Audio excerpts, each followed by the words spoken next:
How to connect Oracle VirtualBox VM to the internet. This is my Linux system. I'm trying to connect the internet with the Google DNS.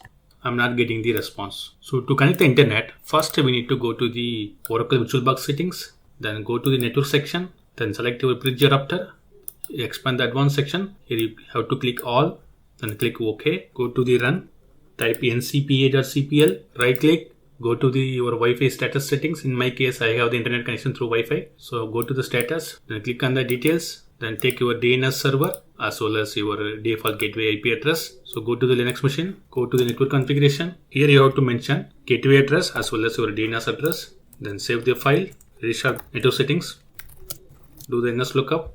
Yes, we are getting the response. Also, we can reach out to the Google. So this is the way how to connect Oracle VirtualBox VM to the internet.